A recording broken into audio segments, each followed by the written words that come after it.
샬롬 샬롬 샬롬 샬롬. 하나님 사랑합니다. 여러분 주 안에서 사랑합니다. 오늘 요한일서 가디스라엘 하나님은 빛이시다 라고 말씀하죠. 5절에 보면 우리가 그리스도에서 들어서 여러분에게 전하는 소식은 이것이니 곧 하나님은 빛이시오. 그래서 그냥 가디스라엘. 우리가 하나님과 사귀고 있다고 말하면서 그대로 어둠 속에 살아가면 우리는 거짓말을 하는 거요 진리를 행하지 않는 것이다. 정말 그죠? 찔리는 말씀. 계시록을 끝나고 어디로 갈까 하다가 요한이면은 요한 1, 2, 3서를 연결해서 하는 것도 좋겠다 하는 마음의 감동이 있어서 요한 1서를 같이 봅니다. 생명의 말씀이라고 1절에 보면 중요한 구절들 잠깐 보죠. 태초부터 있는 생명의 말씀에 관하여는 이렇게 나오죠. 예수님은 하늘에서 내려온 생명의 말씀이죠. 말씀이시라. 요한복음 1장 1절에도 요한복음 1장 14절에도 1절에도 말씀 14절에도 말씀이 육신이 되어 그러죠. 생명의 떡이다 라고 말씀합니다. 또한 영생의 말씀이다. 사도행전 7장 38절에 살아있는 말씀이다. 생명의 도다 이렇게 표현하고 있습니다. 신명기 32장 46절에도 율법의 모든 말씀을 지켜 행하게 하라. 이는 너희의 생명이다. 그리고 이제 또한 5, 6절에 보면 하나님은 빛, 하나님과 사귐이 있다고 어둠에 행하면 안 된다고 그러죠. 요한일서 2장 9절에서 11절에도 빛 가운데 있다 하면서 그 형제를 미워하는 자는 지금까지 어둠에 있는 자요 그 형제를 미워하는 자는 어둠이 그의 눈을 멀게 하였습니다. 이렇게 말씀합니다. 우리 죄를 자백하면 9절입니다. 우리를 모든 불의에서 깨끗하게 하실 것이요. 이사야 1장 18절에서 20절에 너희의 죄가 주홍 같을지라도 눈과 같이 휘어질 것이요 진홍같이 붉을지라도 양털같이 희게 되리라. 시편 103편 12절에도 동이서에서 먼 곳까지 우리의 죄과를 우리에게서 멀리 옮기셨으며 마태복음 5장 4절에 내 통하는 자는 복이 있나니 그들이 위로를 받을 것이며 말씀하게 합니다. 모든 불의에서 깨끗하게 하시는 분이 범죄하지 아니하였다고 10절에 보면 만일 우리가 범죄하지 아니하였다 하면 하나님을 거짓말을 하는 자로 만든다라고 말씀하죠. 죄를 범하고 자백하지 않았을 때 나타나는 현상이죠. 시편 32편 3, 4절에 다윗이 고백합니다. 내가 입을 열지 아니할 때 종일 신음함으로 내 뼈가 쇠하였도다. 주의 손이 주야로 나를 누르시오니 내 진액이 빠져서 여름 가뭄에 마름같이 되었다. 이렇게 고백을 합니다. 시편 51편 11, 12절에도 나를 주 앞에서 쫓아내지 마시며 주의 성령을 내게서 거두지 마소서. 주 권의 즐거움을 내게 회복시켜 주시고 자원하는 심령을 주사 나를 붙드소서. 이거는 찬송에서 읽지요.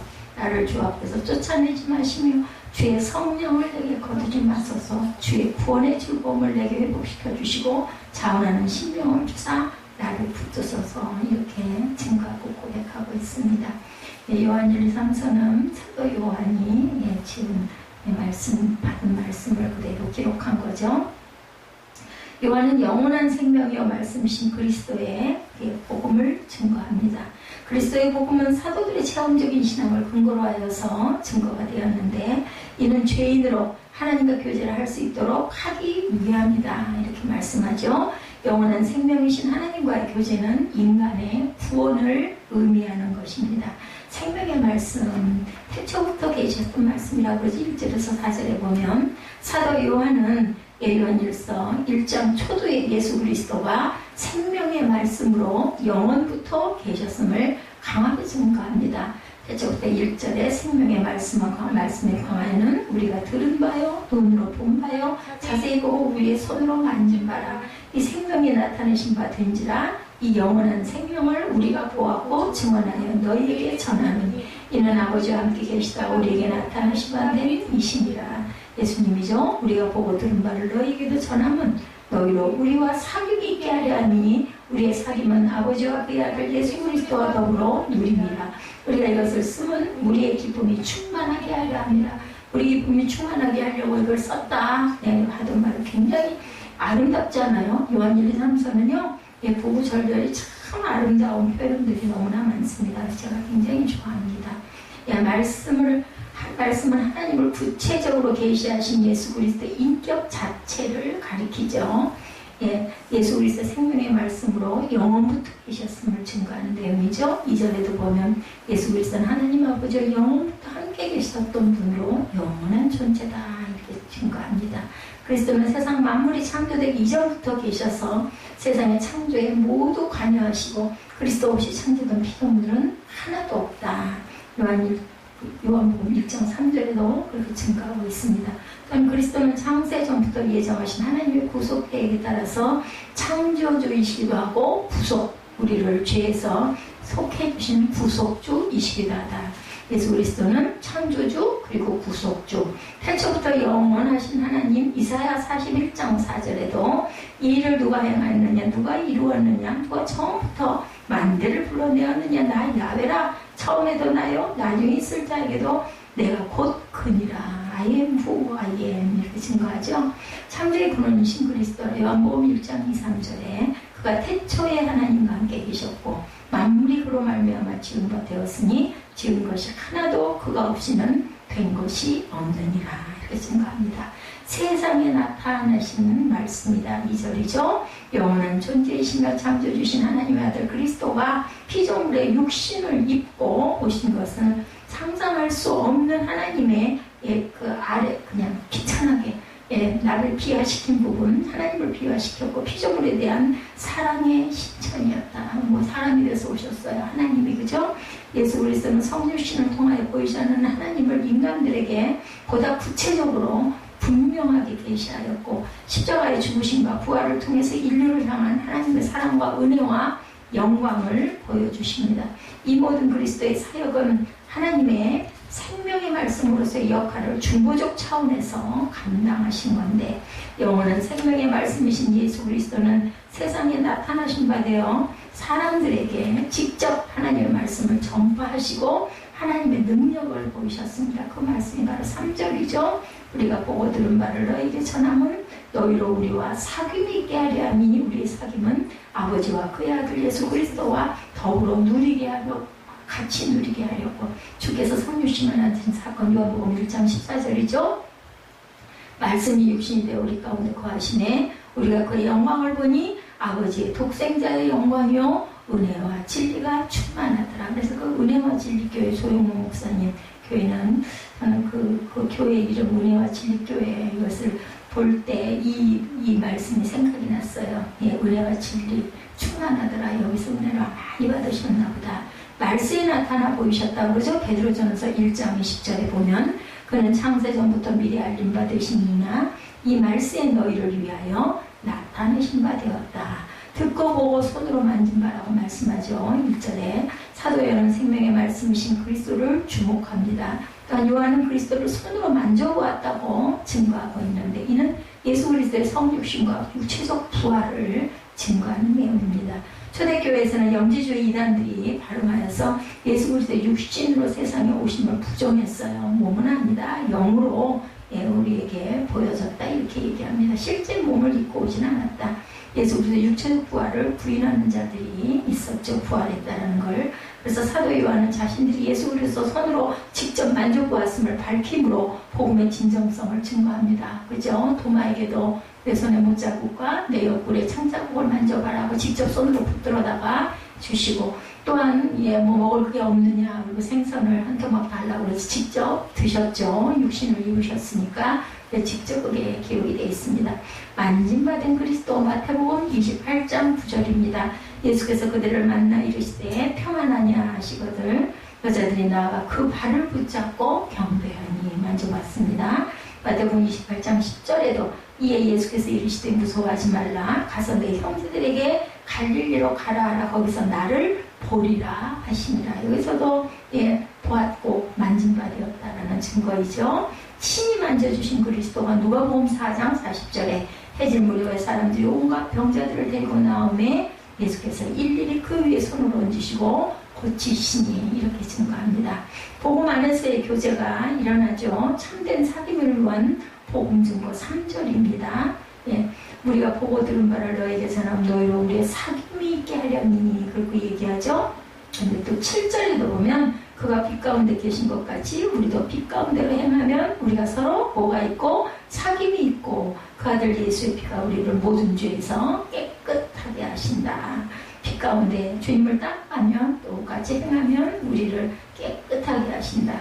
사귐이란 말은 교제한다는 뜻으로 결합의 의미가 있습니다. 우리 사귄다고 그러잖아요.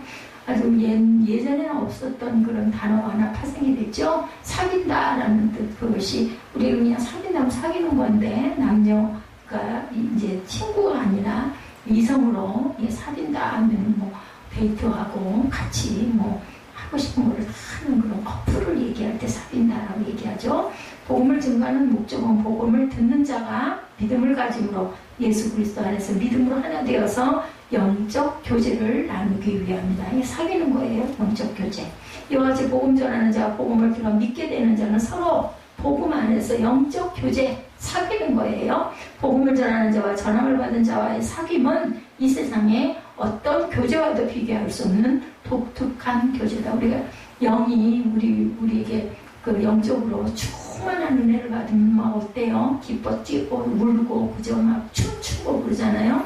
그것은 진리와 생명의 말씀으로 말미암는 교제이기 때문이다. 하늘이 주는 충만한 성령 충만을 주시면 우리는 정말 깊은 기쁨의 그러한 그 세상 속으로 환희 속으로 들어갑니다.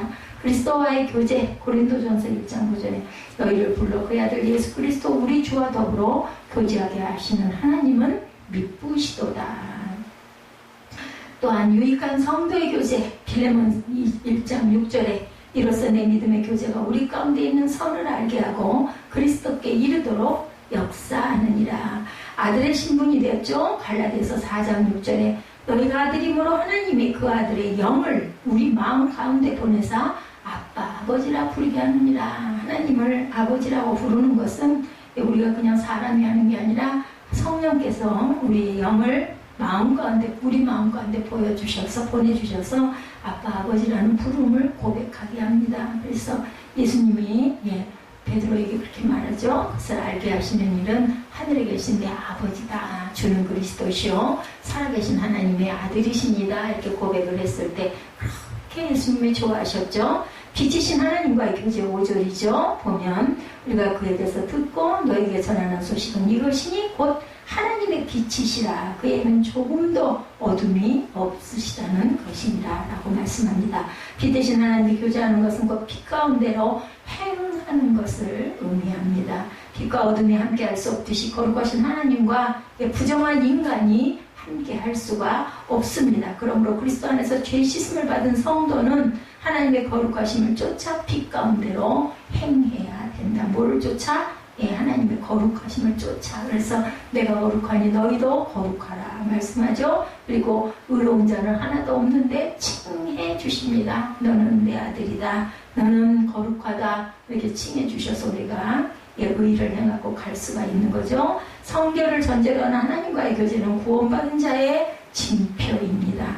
빛으로 옷 입으신 시편 104편 2절입니다. 주께서 옷을 이름같이 빛을 입으시며 하늘을 휘장같이 치셨다. 이렇게 증거하고 있습니다. 주께서 옷을 이름같이 빛을 입으시며 하늘을 휘장같이 치시며 빛 중에 행하는 성도 에베소 5장 8절이죠. 너희가 전에는 어둠이 된 주 안에서 빛이라. 빛의 자녀들처럼 행하라. 여기서도 행 나옵니다. 주 안에서 하나 된다. 고린도전서 10장 16, 7절에 우리가 축복하는 바 축복의 자는 그리스도의 피에 참여함이 아니며 우리가 떼는 떡은 그리스도의 몸에 참여함이 아니냐. 떡이 하나요. 많은 우리가 한 몸이니 이는 우리가 다 한 떡에 참여합니다. 회개함으로 얻은 구원에 대해서 죄 없다 하여 스스로 속이는 자라. 8절에 보면 이렇게 증가됩니다. 만일 우리가 죄가 없다고 말하면 스스로 속이고 진리가 우리 속에 있지 아니할 것이요 라고 말씀합니다. 성경은 모든 사람이 죄를 범하여 하나님의 영광에 이르지 못한다고 분명히 말씀하죠. 로마서 3장 23절에 그러므로 자기 스스로 속아 죄 없다는 자들은 모든 사람이 죄를 지었다는 하나님의 말씀을 부정한다는 의미잖아요. 성경의 권위를 인정하지 않는 거다라는 이야기입니다. 그리스도의 구속의 필요성을 인정치 않을 뿐 아니라 하나님의 구원 사역을 무시하는 자들이다. 죄가 없다고 말하는 자들은 이러한 자들 속에는 진리가 없고 거짓과 죄악이 가득 차 있어서 진실을 알 능력이 없는 불행한 자들이라, 깨달지를 못하는 자들이다. 그러한 불법을 행하는 자들은 하나님의 진노의 심판을 받을 자들이다. 의로운 자는 없다 그러죠. 욥기 15장 14절에도 고백합니다. 사람이 어찌 깨끗하겠느냐, 여인에게서 난 자가 어찌 의롭겠느냐. 자신을 속이는 잘못. 야고보서 1장 20절에 너희는 말씀을 행하는 자가 되고 듣기만 하여 자신을 속이는 자가 되지 말아요. 야고보서도는요 굉장히 행함에 대한 것을 강조를 많이 합니다. 행함이 없는 믿음은 죽은 믿음이다 이렇게 말하죠. 자백으로 얻는 구원 9절입니다. 만일 우리가 죄를 자백하면 그는 미쁘시고 의로우사 우리 죄를 사하시며 우리를 모든 불의에서 깨끗하게 하실 것. 미쁘시다는 것은 아주 진실하시다는 뜻을 갖고 있죠. 그래서 인간의 죄를 자백하기만 하면 용서받고 구원받을 수 있다는 진리를 주님의 신실하심에 기초하고 있다. 하나님께서 우리의 죄의 문제를 해결하시기 위해서 예수 그리스도를 이 땅에 보내시고 십자가를 지시게 하심으로 구속의 새 언약을 세워주셨습니다. 그 언약을 예수 그리스도의 십자가의 구속을 믿기만 하면 구원하여 주신다. 7절과 9절에 나타나 있죠. 그가 빛 가운데 계신 것 가지고 우리도 빛 가운데 행하면 우리가 서로 사귐이 있고 그 아들 예수의 피가 우리를 모든 죄에서 깨끗하게 하실 것이요. 9절에 만일 우리가 죄를 자백하면 그는 미쁘시고 의로우사 우리 죄를 사하시며 우리를 모든 불의에서 깨끗하게 하실 것이요. 함께 이렇게 깨끗하게 해주신다라고 행하고 믿으면 깨끗하게 해주신다. 죄를 자백함으로 긍휼을 입는다. 잠언 28장 10절입니다. 13절입니다. 자기의 죄를 숨기는 자는 형통하지 못하나 죄를 자복하고 그리고 버리는 자는 불쌍히 여김을 받으리라. 죄를 자신의 죄를 자복하고 그러니까 입술로 고백하고 그리고 그 죄를 버리는 자에게는 불쌍히 긍휼의 여김을 받는다. 허물을 자복하는 자를 사해 주신다고 시편 32편 5절에 내가 이르길 내 허물을 야훼께 자복하리라 하고 주께 내 죄를 아뢰고 내 죄악을 숨기지 아니하였더니 주께서 내 죄악을 사하셨나이다. 이렇게 고백하고 있습니다. 시편 32편 5절에 말씀이 없는 자들은 거짓말하는 자라고 하죠. 하나님의 말씀인 성경이 인간의 타락과 죄에 대해서 명백히 증거함에도 불구하고 자신의 죄를 인정치 않는 자는 하나님을 거짓말하는 자로 만드는 것이다. 즉 하나님의 주장을 무시하고 자신의 주장을 내세우는 자들을 얘기합니다. 하나님께서는 죄인인 인간들을 구속하시기 위해서 그리스도의 복음을 주셨는데 그 복음의 말씀을 받지 않고 불신하는 자들은 그 속에 말씀이 있지 않은 것, 구원받지 못한 자임을 증거합니다. 자신이 죄인임을 부정하는 자들은 구원의 필요성을 인정치 않는 자들이죠. 아니 뭐 죄가 있어야 회개를 하고 고백을 하고 고치고 새로워지고 할 거 아니에요. 나 죄 없다. 근데 뭘 고치고 뭐 들을 게 뭐 있겠어요. 그죠? 이 말씀입니다. 하나님을 거짓말하는 자로 만들었다. 요한일서 5장 10절에도 하나님의 아들을 믿는 자는 자기 안에 증거가 있고 하나님을 믿지 아니하는 자는 하나님을 거짓말하는 자로 만드나니 이는 하나님께서 그 아들에 대하여 증언하신 증거를 믿지 아니하였습니다. 안 믿는 자들은요 구원을 받을 수가 없어요. 그렇기 때문에 그리스도를 믿지 않았다. 요한복음 5장 28절 38절에 그 말씀이 너희 속에 거하지 아니하니 이는 그가 보내신 이를 믿지 아니함이라 말씀합니다. 우리 안에 말씀이 거하지 않으면 안 믿는 거예요. 무슨 얘기를 하든 아유 말도 안 돼. 그런 게 어딨어. 아니면 뭐 그거 뭐 그냥 그게 뭐 그 역사할 일이 뭐 있어. 이렇게 생각하는 사람은 그냥 성경은 성경이지 뭐 그게 무슨 뭐 살아서 역사를 해. 그럼 그냥 좋은 말이지. 성인들이 하는 좋은 말 그냥 좋은 말이다 이렇게 생각합니다. 생명이신 하나님과 사귐이 있는 자는 모두 부정함을 보이고 의와 진리와 거룩함으로 덧입어야 한다. 그는 그리스도 안에서 구속의 은혜를 입은 것으로 구원받은 성도는 하나님의 거룩하신 뜻을 쫓아 온전한 삶을 살아가야 한다. 예수께서 승천하시기 전에 제자들에게 중요한 약속을 하시죠. 제자들을 뭐라고 그래요? 고아와 같이 내가 너희를 버려두지 않겠다라고 말씀하죠. 이 약속은 성령이 임하심으로 이루어집니다. 그냥 안 두셨잖아요. 믿는 자들에게는 성령이 우리 안에 같이 내재하게 되죠. 예수님이 부활하신 이후에는 살아계실 때는 십자가 사건이 없었을 때는 다니셨죠. 여기저기 다니셔서 제한적이었습니다. 근데 돌아가시고 나니까 어느 곳에서나 계실 수 있는 성령을 우리에게 보내주시죠. 그런데 고아처럼 사는 그리스도인이 많다. 하나님이 아버지라고 믿지만 아버지신 하나님과 함께 사는 것 같지 않은 삶을 우리는 모두 다 살고 있다. 안타깝게도 요한사도는 우리 모두가 예수 그리스도의 실제적이고 구체적으로 사귀며 살 수 있기를 이렇게 강조합니다. 오늘 말씀하면서 주님과 사랑을 주고받는 기쁨을 누리고 살아라 이렇게 말씀하죠. 1장 1절에서 생명의 말씀이기에 말씀을 통하여 이렇게 말씀하고 있습니다. 주님과 사귈 수 있다고 그러죠. 빛 가운데 사는 것을 통해서 또한 하나님과 사귈 수 있다고 말씀합니다. 7절에 하나님께서 빛 가운데 계신 것 같이 우리가 빛 가운데 살아가면 우리는 서로 사귐을 가지게 되고, 그러면 빛 가운데 산다는 것은 어떤 삶을 말하는 걸까? 쉽게 빛 가운데 사는 삶은 죄 짓지 않고 사는 것이다. 우리가 생각하기가 쉬운데 빛 가운데 산다, 어두운 가운데 산다는 말은 죄 짓고 안 짓고와 관련된 말이 아니고, 7절에서 우리가 빛 가운데 살아가면 하나님의 아들 예수의 피가 우리 모든 죄에서 깨끗하게 해주신다고 하셨는데, 빛 가운데 행하는 것이 죄 짓지 않은 삶이라면 빛 가운데 행하면 모든 죄에서 깨끗함을 받는다는 말이 불필요한 말이 되겠죠. 그죠? 죄를 짓지 않았는데 죄에서 깨끗할 이유가 없어요. 죄를 지었기 때문에 우리가 깨끗함을 받는 거죠. 그러니까 고백하는 자를 얘기합니다. 고백하는 자. 어둠 속에 사느냐 빛 가운데 사느냐의 차이는 죄를 감추고 사느냐 드러내는 용기를 가지고 사느냐, 회개할 줄 아느냐, 입술로 고백할 줄 아느냐. 8절에 어두운 데 사는 자는 죄가 없다 하고 사는 자다 이렇게 얘기하죠. 그러면 빛 가운데 행하는 자는 어떤 자일까? 9절에 죄를 지었을 때마다 하나님께 솔직히 고백하는 자다 이렇게 말씀하죠. 죄를 자백하면 했어요. 9절에 단어를 집중해서 보시면 됩니다. 우리가 죄를 자백하면 하나님은 신실하고 의로우신 분이기 때문에 우리 죄를 용서하시고 모든 불의에서 우리를 깨끗하게, 그러니까 불의하니까 깨끗하게 용서해 주신다는 얘기예요. 우리는 아주 시시때때로 죄를 짓습니다. 근데 그것을 깨달아 알아서 아이고 내가 이거 잘못했네 하고 고백하는 마음을 가져야 된다. 요한사도는 그리스도께서 하나님 빛이라고 알려주시죠. 그러면 햇빛을 쬐려면 햇빛의 비치는 곳으로 나아가야 해요. 그죠? 빛이신 하나님과 사귀려면 빛 가운데로 나아가야 하는 게 맞는 정답입니다. 빛 가운데로 나오면 내가 보이잖아요. 그죠? 밝은 데로 나오면 내 모습이 다 보이죠? 내가 옷을 밝은 데로 나갈 때 벌거벗고 나가요. 옷을 입고 나갑니다. 왜? 보이니까. 그죠? 사람들에게 보이니까.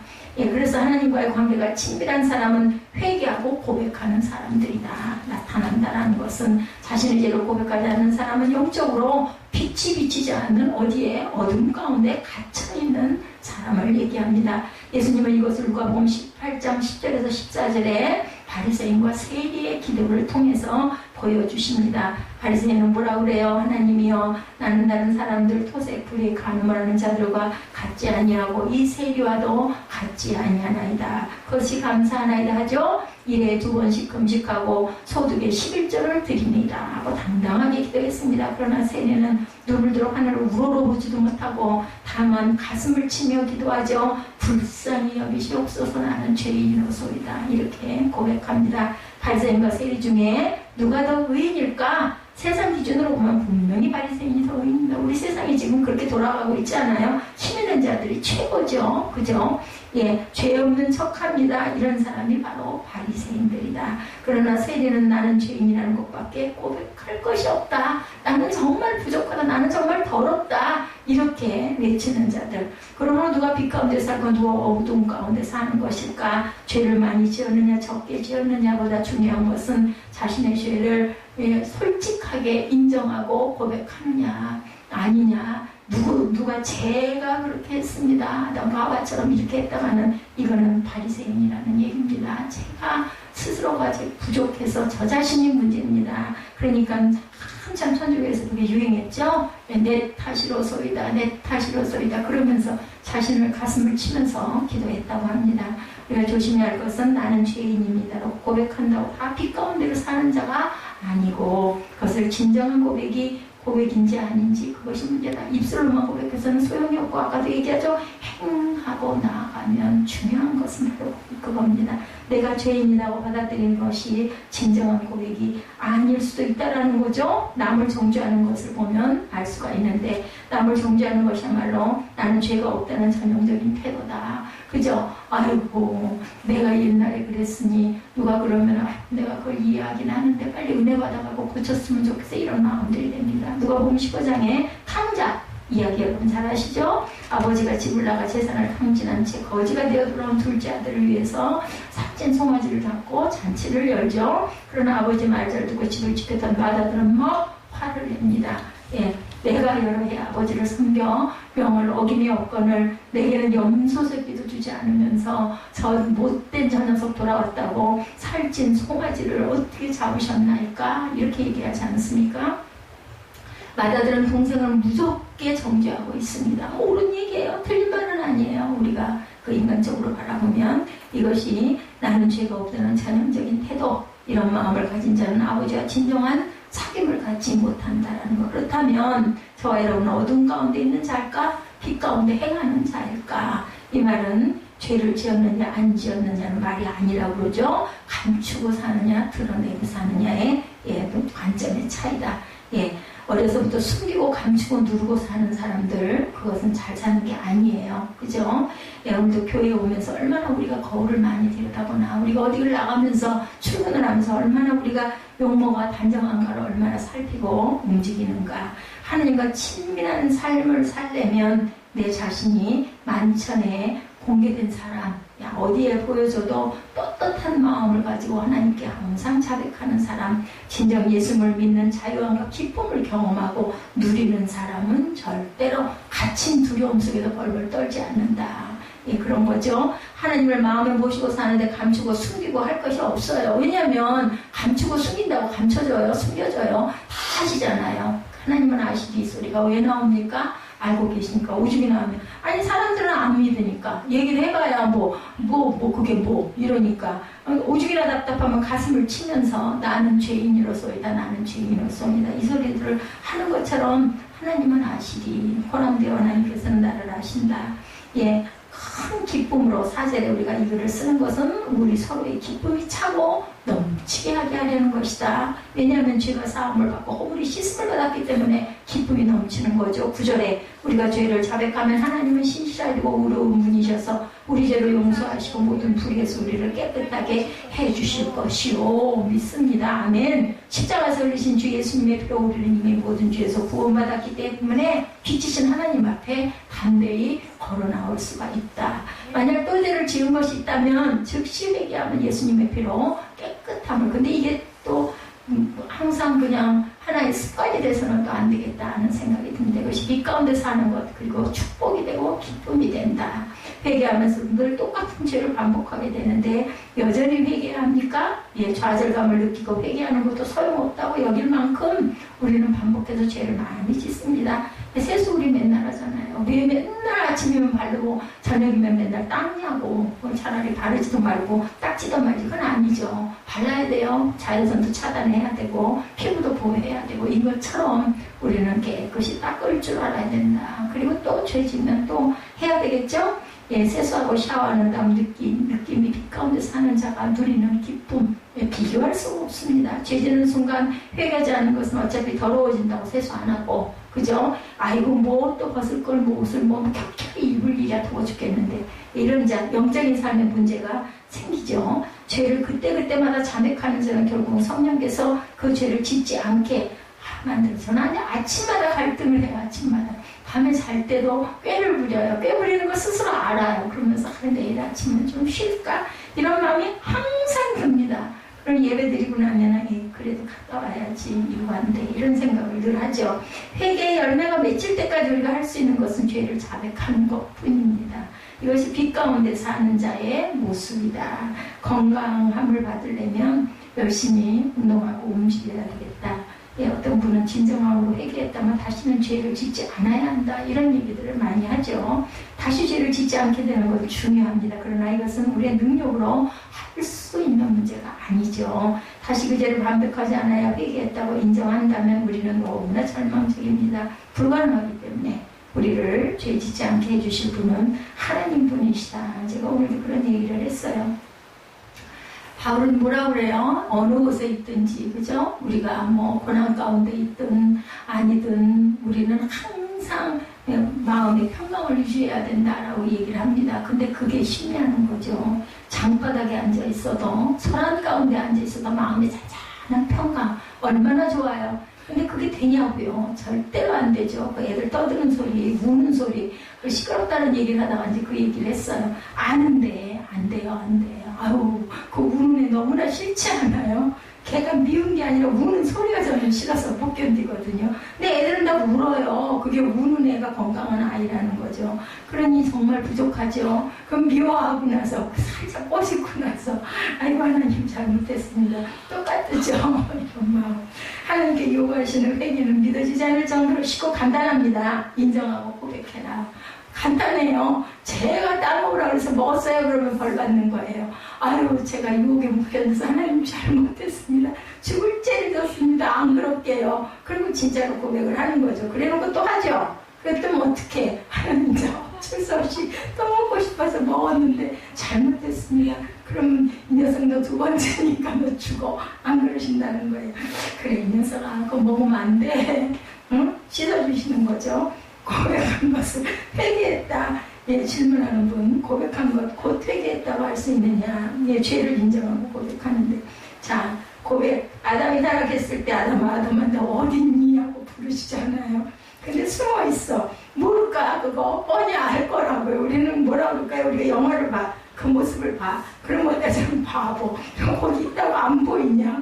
꽁이 숨을 때 어떤다고요? 엎드려가지고 얼굴만 가린데 꽁지는 다 나와가지고 있으면서 그러면 정말 사람이 볼 때는 아유 저 바보 표정이 내려가 궁둥이 치켜들기 저러고 있냐 빵 쏘면 죽잖아요. 그런데도 걔는 그렇게 하면 안전할 것 같으니까 부들부들 떨면서 머리만 쳐박는 거 똑같은 거예요. 우리 모습이 정말 보면 어리석기 짝이 없는데 우리는 그러고도 가려졌다 생각을 하는 거죠. 부르신 것은 자기 잘못을 고백하고 회개하기를 원하고 부르신 거예요. 누구에게도 가인에게도 그죠? 내 동생 어디 있느냐 물어보신 거는 너 잘못했지 않니? 양심이 찔리라고 살짝 건드려주는데도 내가 동생을 지키는 자니까 하나님이 만들어주신 저 여자가 나보고 먹으라고 해서 먹었나요? 이렇게 대답을 합니다. 예. 죄를 지었습니다. 아버지가 따먹지 말라고 선악과 따먹고 너무 두렵습니다. 용서해 주옵소서 했으면 애들 동생이 쫓겨나지 않았다라는 거예요. 그 간단한 걸 못한 거죠. 아담은 자기 잘못의 책임을 먼저 하나님께 돌리고 그 다음은 하와에게 돌렸어요. 하나님이 만들어주신 저 여자 아주 이중으로 갖다 고발을 하는 거죠. 예, 하와도 뱀이 먹으라고 해서 먹었다고 변명합니다. 그냥 잘못했습니다 하면 돼요. 잘못했습니다. 안 그러겠습니다. 힘 주십시오. 안 그럴 수 있게끔 죄 짓지 않게 하나님 성령님 붙들어 주십시오 하고 기도해야 합니다. 결국 하나님의 에덴 동산에서 아담과 하와를 추방시키고 그룹들과 두루 도는 화학몸으로 에덴 동산을 지키고 다시 들어오지 못하게 합니다. 들어가 계속 그걸 따먹을 것이기 때문에 정말로 내가 잘못했습니다 하는 것이 어려운 것은 자아 본성에 거스리는 것이기 때문에 어려워합니다. 부부싸움 후에 성도들과 다툰 후에 길거리에서 교통사고 후에 제 잘못입니다 라고 고백하는 사람들 그거 쉽지가 않죠. 막 싸우죠. 근데 요즘에는 그래도 뭐 보험이 너무 잘 돼 있기 때문에 옛날에 정말 대단했어요. 그죠? 길복판에다 세워놓고 삿대질 해가면서 욕해가면서 막 윽박질러 가면서 모든 차를 세워놓고 뭐 지금은 어디 그래요? 그냥 딱 보험에다 연락하면 되죠. 예, 일본은 수많은 증인과 증거가 있지만 제가 잘못했습니다 말을 못합니다. 우리나라는 죄를 고백하는 것이 쉬운 일이 아닌 거죠. 성령님은 우리 안에서 우리의 죄에 대해서 근심하십니다. 에베소서 4장 30절에 하나님의 성령을 근심하지 말라. 그 안에서 너희가 구원의 날까지 인치심을 받았느니라 라고 말합니다. 그러므로 진정 구원받은 성도라면 누구나 하나님의 뜻대로 살지 못하는 것에 대해서 마음의 찔림이 늘 있어야 돼요. 정말 부족하다는 생각을 늘 해야 합니다. 기도하지 못한 것, 말씀대로 살지 못한 것, 말씀을 하나님이 원하시는 만큼 많이 보지 않는 것, 전도하지 못한 것, 11조하지 못한 것, 용서하지 못한 것, 사랑하지 못한 것, 성령의 근심입니다. 저도 주차장 사건 그거 마음으로 그걸 새기느라고 이틀이 걸렸어요. 결론이 내려진 거는 그죠? 그 사람으로 인하여 혈기가 나게 화가 나게 만들지 않는 게 하나님이 원하시는 마음이구나 하는 생각이 듭니다. 그래서 그런 얘기 하죠. 진 게 이기는 거라고. 근데 한 번은 하나님은 그렇게 할 겁니다. 깨달으라고. 그때 빛 가운데로 나올지 어둠에 숨을 자신이 결정되는 것. 여기서 그가 하나님과의 친밀한 사람인지 아닌지가 드러나는 것. 우리 마음에 항상 그런 불편한 마음들이 있는 게 성령이 계시는 사람입니다.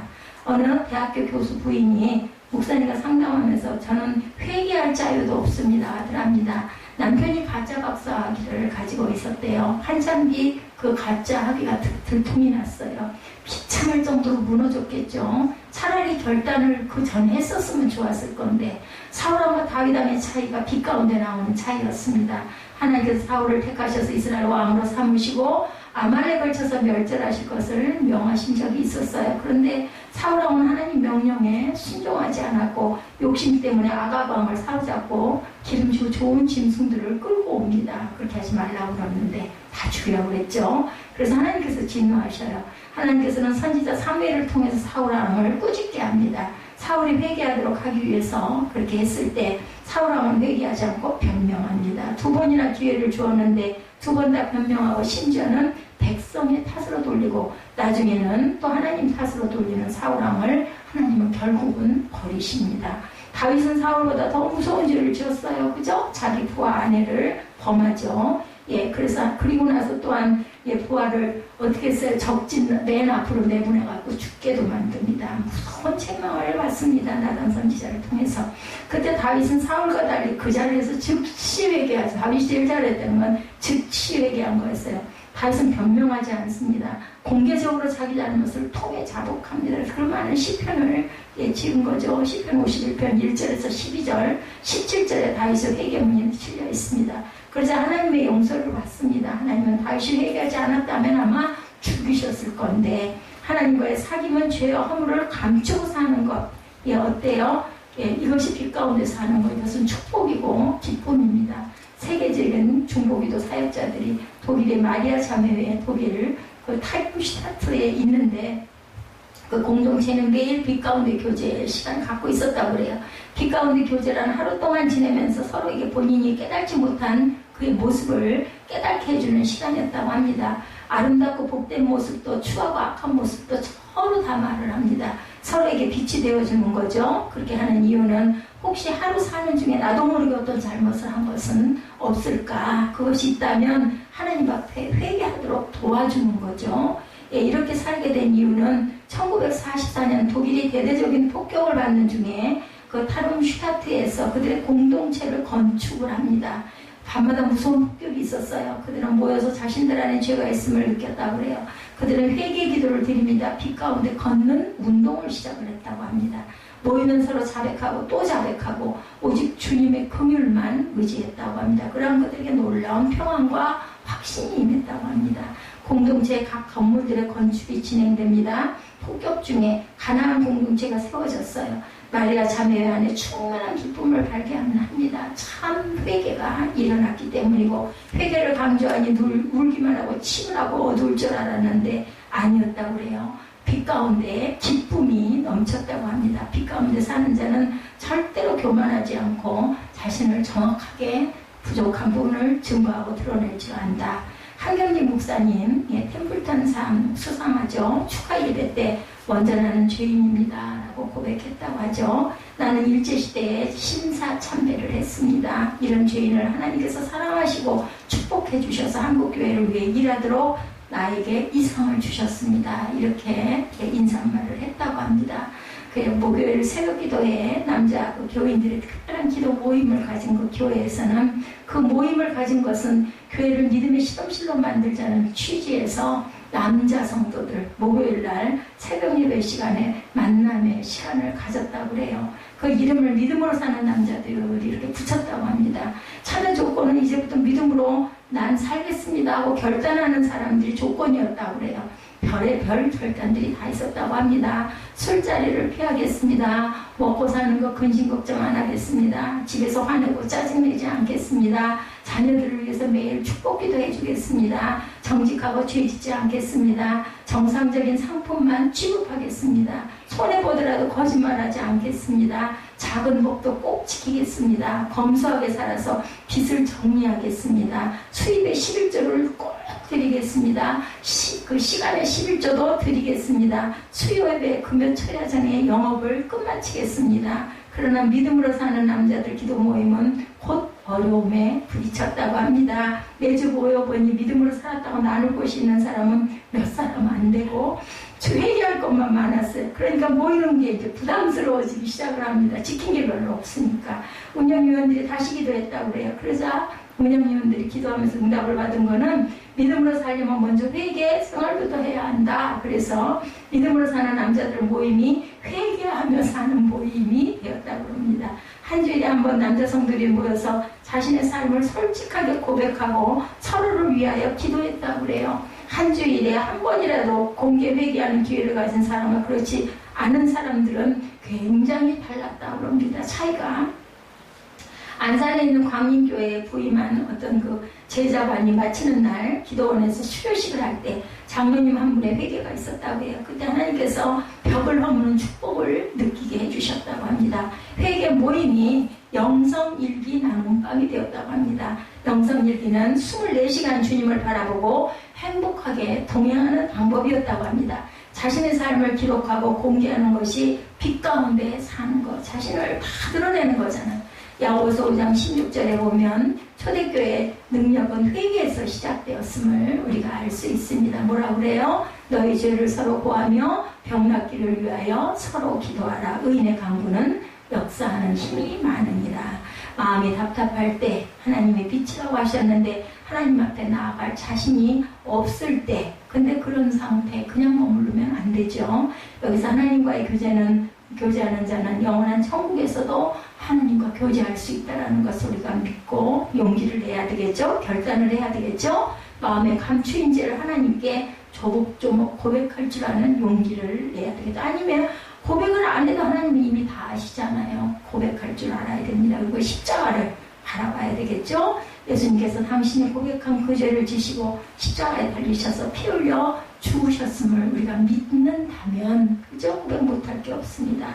그리고 항상 주님 감사합니다. 용기 주셔서 감사합니다. 제 죄를 씻어서 이 고백할 수 있도록 하여 주신 게 감사합니다. 이런 빛 가운데 사는 삶. 그 남자분들의 그 모임 정말 그랬을 것 같아요. 특히나 남자들을 체면을 중요시하는데 그 고백만 자꾸 하다 보니까 나가가지고 잘됐다는 얘기를 할 껐덕지가 없으니까 이제 모임이 너무너무 힘들어졌다. 그런데도 불구하고 영성기도 모임을 갖고 회개하는 기도를 남자분들이 그렇게 계속 했다면 그 교회는 힘이 있는 교회가 되겠죠. 이런 믿음, 이런 마음, 그죠? 우리는 죄를 짓지 않고는 살 수가 없는 그런 삶 속에 살아 있습니다. 그렇기 때문에 우리 마음에 거리낌이 있을 때는 항상 즉각 하나님께 고백하고 기도하는. 그래서 교회가 그죠? 자신의 기도 제목을 솔직하게 열어놓고 내어놓고 그리고 중보로 함께 기도할 수 있는 그런 믿음의 공동체가 바로 정말 건전하고 하나님이 기뻐하시는 공동체라는 거. 그리고 함께 기도하고 함께 위로하고 그러니까 모르는 게 하나도 없죠. 그렇게 열린 공동체가 돼야겠죠. 빛 가운데 사는 기쁨은 이러한 세상이 줄 수 없는 기쁨의 그러한 삶이라는 것을 우리 다시 한번 하나님은 빛이시고 그 빛 안에 우리가 들어오기를 원하시고 팔 벌리고 문 열어놓고 바라고 계신다는 것을 우리가 알고 늘 솔직하게 아뢰는 기도를 하는 저와 여러분 되시기를 주님의 이름으로 축복합니다.